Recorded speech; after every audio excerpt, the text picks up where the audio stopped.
할렐루야, 조나씨입니다. 오늘도 말씀으로 하루를 시작합니다. 슬기로운 아침 시간 예레미야 12장 말씀입니다. 1543년 코페르니쿠스가 지동설을 말하기 전까지 세상의 모든 사람들은 지구를 중심으로 태양이 움직인다고 믿었습니다. 지금 생각해보면 터무니없는 말이지만 그 시대 사람들에게 지구가 중심이라는 사실은 바꿀 수 없는 진리였습니다. 그런데 오늘날에도 비슷한 문제가 발생합니다. 바로 자기중심의 문제입니다.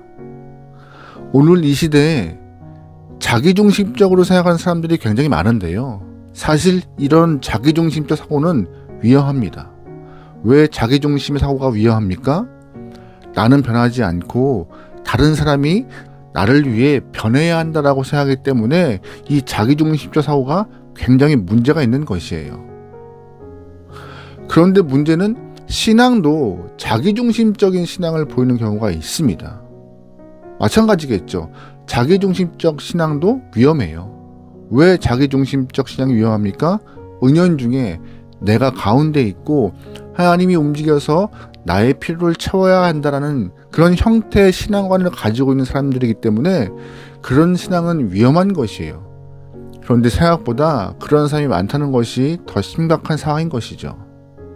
자기중심적 신앙의 한 형태로 성경 말씀을 자의적으로 해석하고 내가 원하는 대로 성경을 해석하고 적용하는 사람들이 자기중심적 신앙의 한 부류일 것입니다. 그런데 오늘 안타깝게도 본문에서 선지자가 하나님의 말씀과 섭리를 자의적으로 해석하는 부분이 나와요. 1절 말씀이에요. 여호와여, 내가 주와 변론할 때 주께서 의로우시니이다. 그러나 내가 주께 질문하옵나니 악한 자의 길이 형통하며 반역한 자가 다 평안함은 무슨 까닭이니까. 아멘. 선지자가 바라본 세상은 이렇습니다. 하나님을 떠난 자가 돈을 많이 벌고 출세합니다.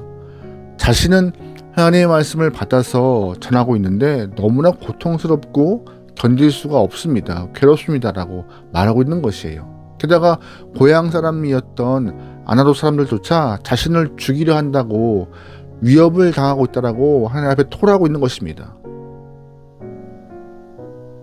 선지자가 보기에 거짓된 영혼들이 더 잘되는 것이 눈에 거슬린 거예요. 세상의 평안과 형통이 모두 그들의 몫처럼 보이는 것입니다. 그래서 선지자는 목소리 높여서 주 앞에 질문하고 있는 것이에요. 악인의 형통과 반역한 자의 평안에 대해서 하나님은 어떻게 생각합니까? 세상이 왜 이렇습니까? 라고 예레미야가 묻는 것이죠. 그런데 우리는 예레미야 이야기를 들으면서 예레미야가 자기중심적인 생각을 갖고 있다는 것을 알아야 합니다. 왜냐하면 이 형통과 평안을 예레미야가 자의적으로 풀이하고 있기 때문이에요.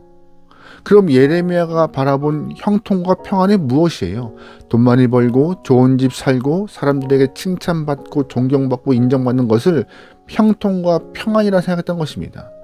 그런데 성경을 보면은요, 하나님은 돈 많이 벌고 좋은 집에 살고 사람들에게 칭찬받고 존경받고 인정받는 것을 형통과 평안이라고 하는 적이 한 번도 없으세요. 창세기 39장이 좋은 예입니다. 창세기 39장에는 요셉이 등장해요. 요셉은 자기 인생에서 굉장히 고통스럽고 절망적인 상황을 맞이합니다. 잘 아시는 것과 같이 요셉은 아버지 야곱의 집에서 채색 옷을 입고 살 만큼 편애를 받고 행복한 삶을 살았습니다. 그런데 어느 날 형들이 요셉을 팔았고 요셉은 애굽 보디발의 집의 노예가 되었습니다. 그것이 끝인가요? 아니었죠. 요셉은 보디발의 집에서 믿음 안에서 정직함을 갖고 살려다가 결국 감옥까지 가게 돼요. 점점점 나락으로 떨어지는 모습이 나옵니다. 그런데 놀라운 것은 그곳에서 하나님의 형통이 있었다라고 성경은 고백해요. 성경은 여호와께서 그와 함께 하심에 그가 형통한 자가 되었다라고 기록하고 있습니다. 우리는 여기서 하나님이 말씀하시고 생각하시는 형통의 의미를 알 수 있습니다. 형통은요, 좋은 집, 많은 돈, 많은 사람에게 둘러싸여서 인정받는 것 이런 거 아니라 여호와가 함께 하시는 것이 형통이라 하시는 것입니다. 그러므로 본문 속 예레미야가 생각하고 있는 형통과 하나님이 생각하는 형통은 일치하지 않음을 우리는 파악해야 해요. 그렇다면 평안은 어떻습니까? 성경이 말하는 평안은요, 샬롬입니다.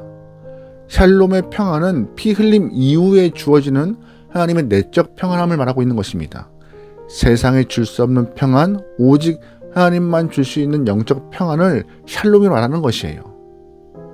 예수님께서 십자가에 달려 돌아가신 이후 제 아들은 무서워 떨고 오셨습니다.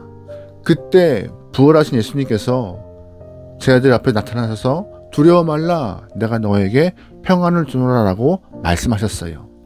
이때 예수님이 말씀하신 평안함은 그 고통의 십자가를 통과한 이후에 누릴 수 있는 절대적인 평안인 것입니다. 그런데 본문에서 등장한 반역자들은 어떻게 평안을 누리겠습니까? 이런 평안 못 누려요. 반역자의 내면을 잘 보면은요, 본인이 옳지 못한 일을 한 것에 대해서는 불안과 염려와 불편함을 갖고 있습니다. 사람들 보기에 좋은 집, 넓은 집, 부귀영화를 누리는 것 같이 보인다 할지라도 실제로 그들의 내면은 불안해요. 평안함이 없습니다. 이것이 어떻게 선지자가 말하고 있는 평안과 일치하겠습니까? 그런데 선지자는 형통과 평안을 하나님의 관점에서 보지 못하고 세상적 관점에서 악인의 형통과 평안을 바라보고 있는 것이었습니다. 혹시 오늘 우리도 이렇게 잘못된 관점으로 하나님의 말씀과 생각을 왜곡하고 있지 않습니까? 하나님께서 자기중심적으로 말씀을 해석하는 선지자에게 차근차근 설명해 주시고 일러주세요. 하나님께서 당신의 마음과 생각을 보여주고 계신 것이죠. 5절 말씀이에요. 만일 네가 보행자와 함께 달려도 피곤하면 어찌 능히 말과 경주하겠느냐. 네가 평안한 땅에서는 무사하려니와 요단강 물이 넘칠 때에는 어찌하겠느냐. 아멘. 무슨 뜻이에요? 너는 지금 악인이 잘 사는 것을 보고 형통하다 말하고 악인이 아무 문제가 없는 것처럼 보이는 것이 평안하다 말하고 있는데 나중에 큰일 닥칠 때 어떻게 되는지 바라보아라 라고 말씀하시는 것이에요. 너는 지금 악인이 잘 되는 것을 보고 힘겨워하는데 그거는 감상적인 감정일 뿐이야. 그러면서 하나님은 분명히 악인을 향한 심판 가만두지 않겠다라고 말씀하십니다. 10절 말씀입니다.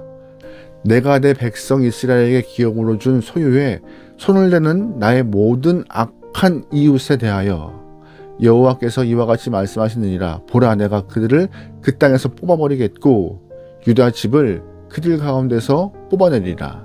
아멘. 하나님은요, 뭐라 말씀하세요? 뽑아서 던져버리시겠다고 말씀하세요. 악인이 형통하고 평안한 것 같이 보이느냐? 걱정 마라. 내가 나중에 요단강 물이 창일할 때 그때 악인을 내 손으로 뽑아서 내치겠다 말씀하시는 거였어요. 지금 보이는 것 때문에 잘못 생각하거나 판단하지 말라라고 하나님이 예레미야에게 말씀하셨습니다. 우리는 하나님의 섭리와 말씀과 세상을 운행하시는 방식을 보고 혹시 내가 갖고 있는 생각과 나 중심으로 해석할 때가 없습니까? 솔직하게 말해서 우리의 좁은 소견으로 하나님의 섭리를 판단할 때가 얼마나 많은지 모르겠습니다. 그러기에 내 생각이 옳은 것처럼 함부로 판단하지 않기 소망합니다.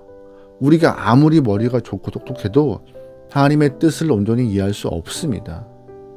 그래서 우리는 내 생각에 갇혀있지 않고 넓은 시각이 필요해요. 지혜가 필요한 것이에요. 자기중심적으로 판단하지 마시고 하나님의 마음으로 세상을 바라보시고 이웃을 보시기 소망합니다. 하나님 중심으로 생각하고 하나님 중심으로 판단하고 하나님 중심으로 행동하는 복된 백성이 되어서 하나님의 마음을 기쁘게 할 수 있는 성도가 되기를 소망합니다. 오늘 하루도 믿음 안에서 승리합시다. 아멘. 기도하시겠습니다. 사랑의 하나님, 오늘도 세상 가치를 버리고 믿음의 눈과 하나님의 마음으로 무장하여 살아갈 수 있는 귀한 영혼 되게 도와주시옵소서. 보이는 것, 들리는 것 때문에 우리 마음이 흔들리지 않게 원합니다. 오직 말씀을 기준 삼아 생각하고 말씀을 기준 삼아 살아갈 수 있는 하나님의 귀한 영혼 되게 우리의 순간을 붙잡아 주시옵소서. 때때로 내 생각이 중심되고 때때로 내가 중심되고자 하는 그런 못된 마음이 일어날 때가 있습니다. 그때마다 성령 하나님 누르셔서 주님 중심으로 살아갈 수 있는 하나님의 영혼들에게 우리 시간들을 주장하여 주시옵소서. 원동을 맡기오며 예수님의 이름으로 기도합니다. 아멘.